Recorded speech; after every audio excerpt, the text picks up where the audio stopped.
Saturday night. You're about to watch movies I watched this week, but I'm gonna film it while I get ready to go out for my friend's birthday. So happy Martini Monday, and we're gonna make my favorite gin and tonic. Okay, ladies and gentlemen. Are there gentlemen here? You're going to need 1 bottle of Tanqueray gin.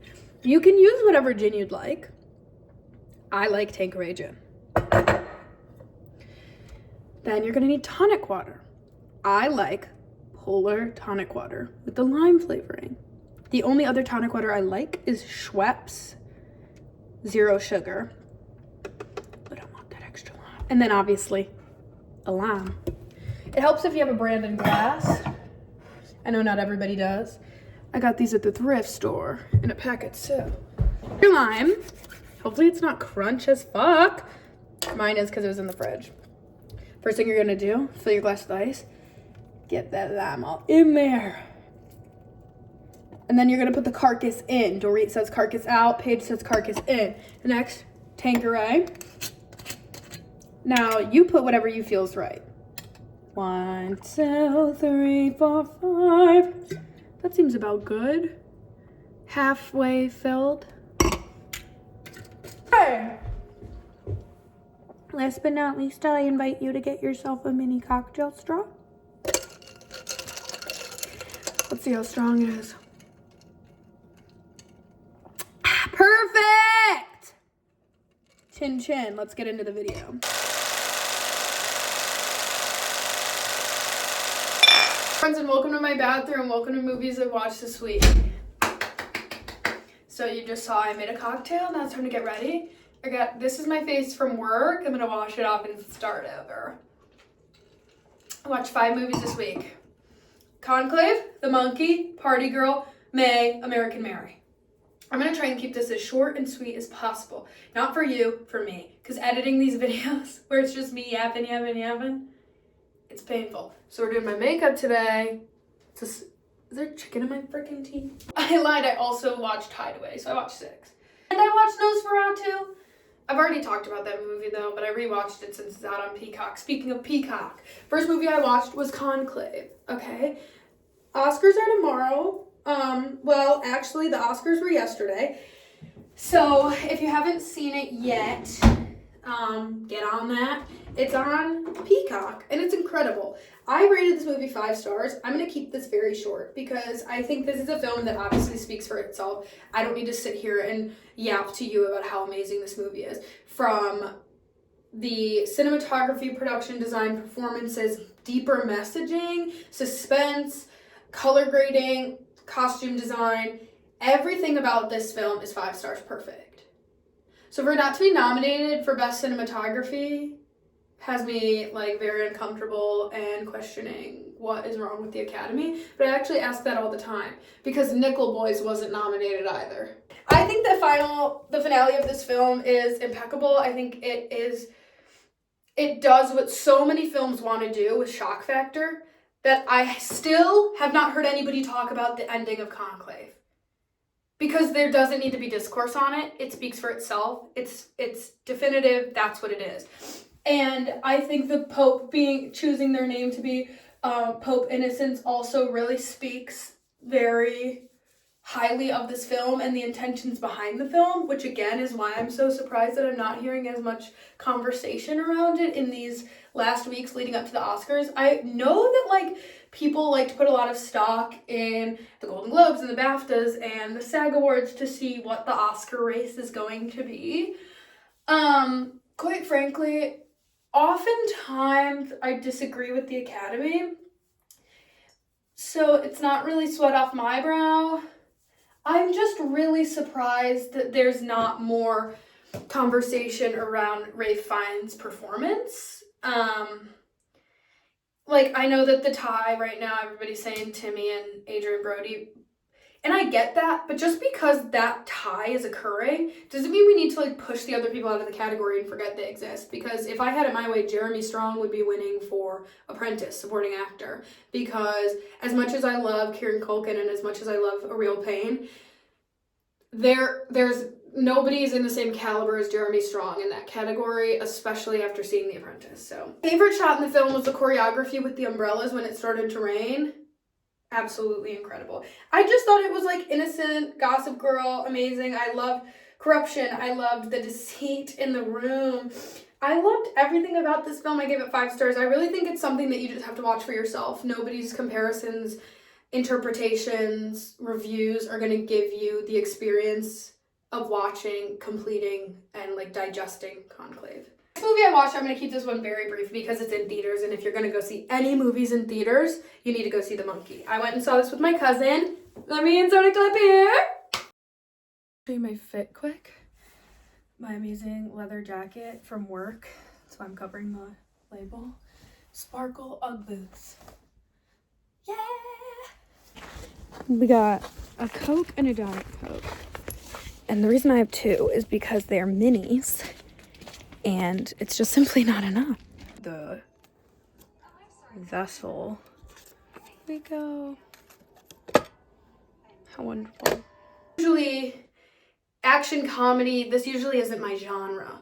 It's my genre when it includes Theo James. And I will always say, if the reason I went to go see a movie is simply because of an actor, yes.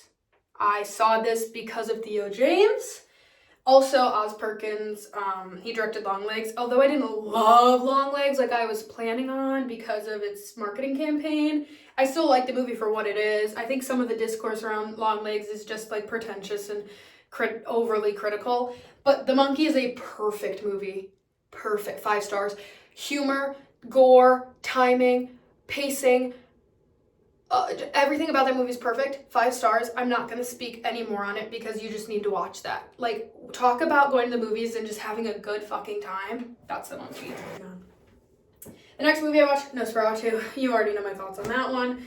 Watching it in my bedroom and having the capability to rewind, however, game changer.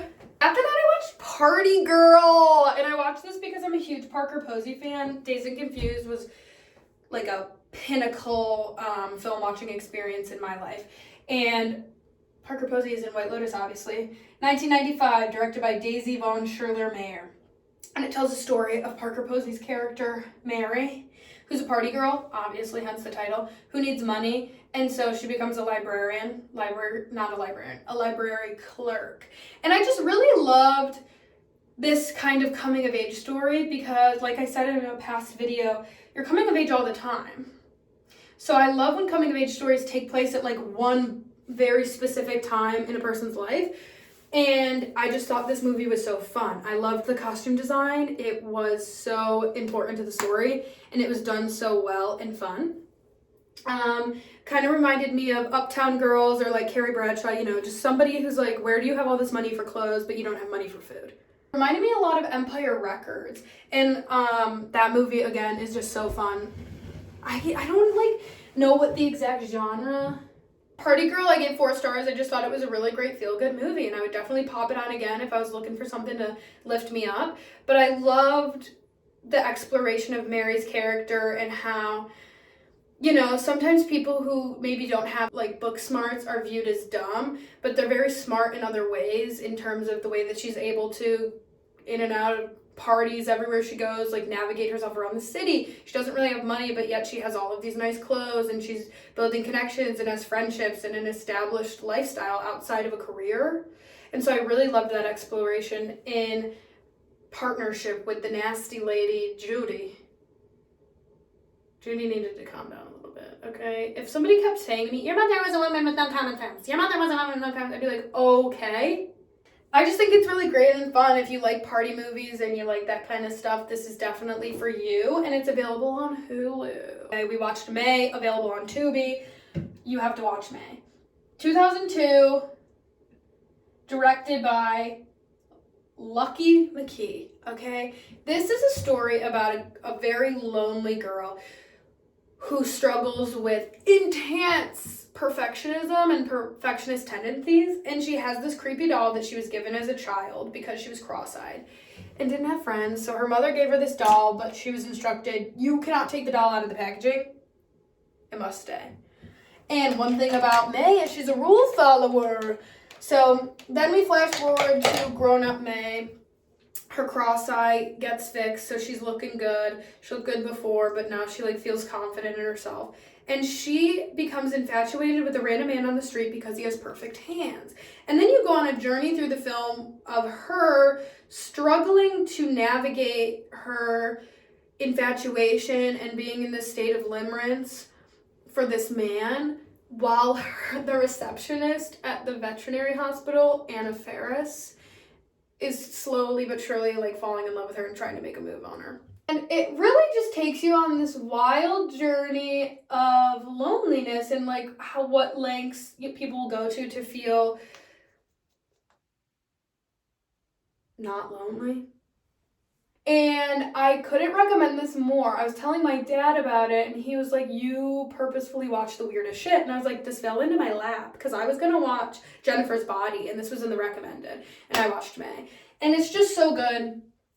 Angela Batis, Jeremy Sisto, Anna Faris, James Duvall, Nicole Hiltz, Kevin Gage. Everybody in this film is great. And it's so good and yet gross. I loved it. Like, I really don't have a lot to say on these. I just really enjoyed every single one of these movies. She also, at the vet tech, like, does the sewing up of animals. So I'll let you infer what that could mean for making her own friend. Next movie I watched on a Jeremy Sisto kick was Hideaway, because I went on Pinterest and I looked up Jeremy Sisto, and then I saw Hideaway and I saw Jeff Goldblum, and I was like, oh my god! Hideaway is a 1995 action horror movie starring Jeff Goldblum, Alicia Silverstone, Jeremy Sisto, and Christine Lahady. And what I want to say about this first, other than that it was super fun with really bad, at the time not bad, present day bad, Microsoft web player graphics, and it just like heightened the experience and made it so much more fun. That being said, this is a story about a man, aka Jeff Goldblum, who previously lost a daughter in a hit and run accident, and he very much blames himself for it, because his daughter was on a bicycle with no helmet and rode out into the road and got hit by a car. And any parent would blame themselves for that, especially because he was outside when it happened. So this is really weighing on him the entire beginning of the film. And his other daughter, Alicia Silverstone, is coming of age as a teenager. And he just has this impending fear of losing another daughter, so he's kind of harsh on her. So they're away for a weekend or whatever on a trip, and then they decide that they're going to leave early so that Alicia can go, Regina, her name's Regina in the movie, so that Regina can go to a concert with her friends, because he feels bad that he never lets her do anything. And when they're leaving to go home, they get in an accident, and their car flies off a cliff, and Jeff Goldblum is knocked out. Alicia Silverstone gets out of the car, and then the car topples down a mountain cliff into a regime of water, and Miss Lindsay saves herself and her husband. Hatch is just dead. And so then a doctor comes in and is like, we're just going to bring him back. And they're like, how are you going to bring him back? You can't bring him back. He's been out for way too long. You've only ever done this with one other person. This isn't safe. And the doctor's like, I'm going to do it anyway. And he does, and Jeff Goldblum comes back to life. Thank God. So the first scene in the movie, now we're going to backtrack here. The opening shot is of a very religious family. There's a mother and a daughter praying in the living room. They're dead. And then a boy, the son that you find out, murdered them and then kills himself in a satanic ritual. That man is Jeremy Sisto. So as the film goes on, Jeff Goldblum's character starts having these weird episodes during his sleep where he's having mirages and sees like himself killing another person. And he's like, this must be because I was like literally brought back to life. He went to the other side, he saw his daughter and came back. So he's like, this is because I was brought back, like I'm having these issues. Because, you know, as we know, you don't fuck with the dead. You especially don't fuck with the undead. Like, hello? And so he keeps going to the doctor and he's explaining this, and the doctor's just kind of like, oh, that's super weird. Let's prescribe you more meds. Meanwhile, the doctor knows what's going on, because the doctor's like, oh, the only other person that we ever experimented with this long of a time frame for is dead. Right. So that's really hopeful for Jeff Goldblum's character, that he's probably going to die. Basically, it's a story of good versus evil, and they share a tie because they both died and came back to life and went to the other side and should have stayed there and didn't. So, American Mary. One thing about me, my favorite genre of film, if you haven't picked up on that yet, is psychosexual horror led by women, made by women for women, and it's usually some kind of revenge film. And so that's why my favorite movie of all time is Jennifer's Body. So when I need a recommendation, I go on Tubi under Jennifer's Body and I look. And I found American Mary. Now, back it up. I thought the title American Mary, there's two lenses we can look at the title.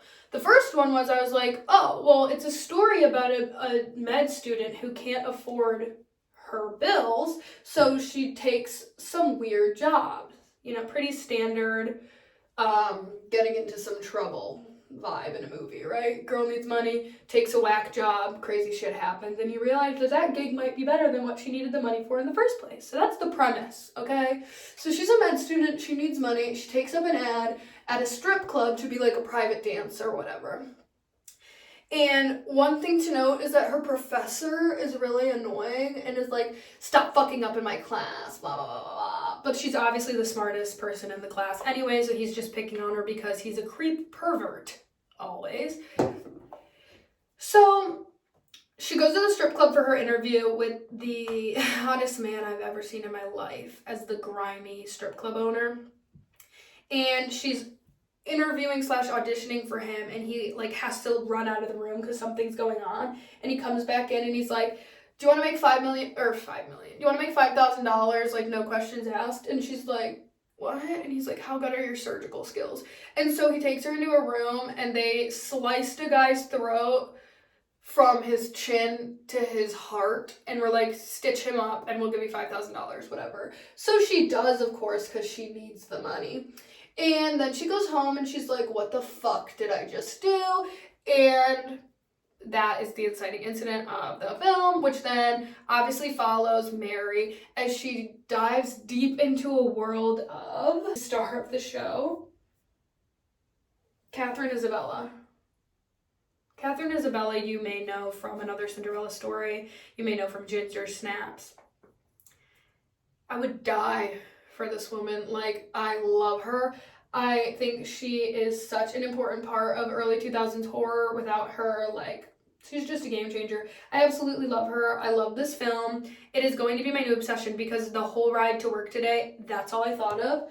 And so I know that this is my next new Jennifer's Body, my next hyperfixation, and I honestly couldn't be more excited about it. It's sexy, it's gory, it's through the lens of a woman, though, because it is written and directed by a pair of sisters, Jen and Sylvia Soska. I just love these kind of movies, like, and I can never get enough. So what I was going to say about the title was that I had thought American Mary was a play on American Made, and like, oh, American Mary, she needed money, and, you know, it's not like getting a 9-to-5 is the better choice these days. Star of the show, Catherine Isabella. Catherine Isabella, you may know from Another Cinderella Story. You may know from Ginger Snaps.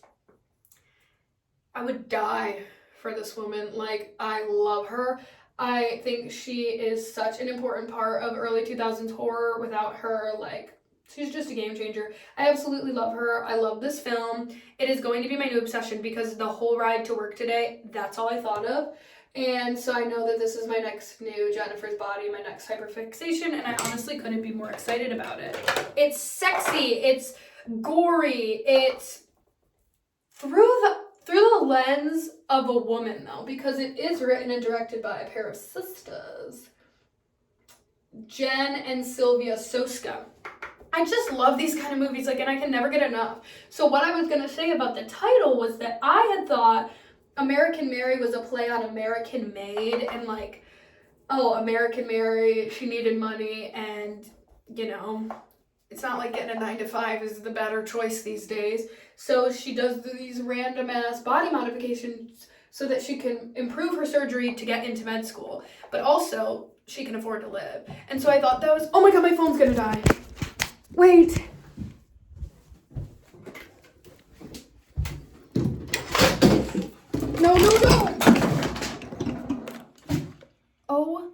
my fucking God. I'm obviously ready because my camera setup fell and I didn't have the patience to wait for you, so I got ready without you. But I need help with coat and shoes and purse. So thank you so much for watching. I hope you enjoyed this chaotic mess of the movies I watched this week. But honestly, this is probably way more me than me sitting down and just talking to you. American Mary is like one of the greatest movies I've seen recently, so go watch that on Tubi. It's free. Tubi has the best. I said this on Substack and I'll say it again. It's not an ad and it should be. Tubi, if you need me in a commercial, I'll do it. If you're ever looking for a really good independent horror movie of that genre that I specified, psychosexual, female-led, made-for-women, revenge, gore-tastic cinema, go to Tubi because the possibilities are endless. Their horror category is like kid in a candy shop. There's something for everybody. And I can't say the same for any other streaming service that I pay for. The thing you should always do if you're feeling good about yourself is revel in that, because tomorrow I'm probably going to feel gross because I'll be hungover and I'll be like lifeless. Oh, I'm giving Needy Lesnicki. Yeah. Thank you so much for watching. Happy Martini Monday to you. Like and subscribe if you feel like it. You don't have to, but it always helps. Read my blog. You can follow my TikTok. You can do None of the Sorts if this is your first and only time. It was so nice meeting you. I hope we run into each other again. Till next time, stay flirty, stay thirsty, but most of all, stay true to you. Watch more movies, make more movies together. Chin chin!